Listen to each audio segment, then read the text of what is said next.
ಮಾಜಿ ಪ್ರಧಾನಿಗಳ ಸಾವಿನ ಬೆನ್ನಲ್ಲೇ ಇಡೀ ರಾಜ್ಯ ದೇಶ ದುಃಖತಪ್ತವಾಗಿದೆ. ರಾಜ್ಯದಲ್ಲಿಂದು ಸರ್ಕಾರಿ ರಜೆಯನ್ನ ಘೋಷಣೆ ಮಾಡಲಾಗಿದೆ. ಶಾಲಾ ಕಾಲೇಜು ಹಾಗೂ ಸರ್ಕಾರಿ ಕಚೇರಿಗಳಿಗೆ ರಜೆಯನ್ನ ಘೋಷಿಸಲಾಗಿದೆ.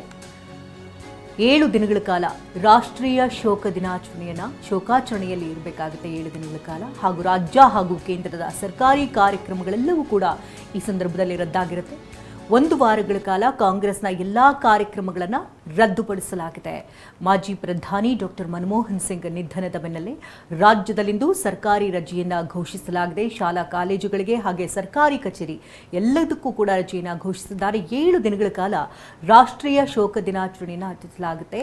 ರಾಜ್ಯ ಹಾಗೂ ಕೇಂದ್ರದ ಸರ್ಕಾರಿ ಕಾರ್ಯಕ್ರಮಗಳು ಏನೆಲ್ಲ ಕಾರ್ಯಕ್ರಮಗಳಿತ್ತೋ ಆ ಎಲ್ಲ ಕಾರ್ಯಕ್ರಮಗಳನ್ನು ರದ್ದುಪಡಿಸಲಾಗಿದೆ. 1 ವಾರಗಳ ಕಾಲ ಕಾಂಗ್ರೆಸ್ನ ಎಲ್ಲಾ ಕಾರ್ಯಕ್ರಮಗಳನ್ನು ರದ್ದುಪಡಿಸಲಿಕ್ಕೆ ಆದೇಶವನ್ನು ಹೊರಡಿಸಿದ್ದಾರೆ.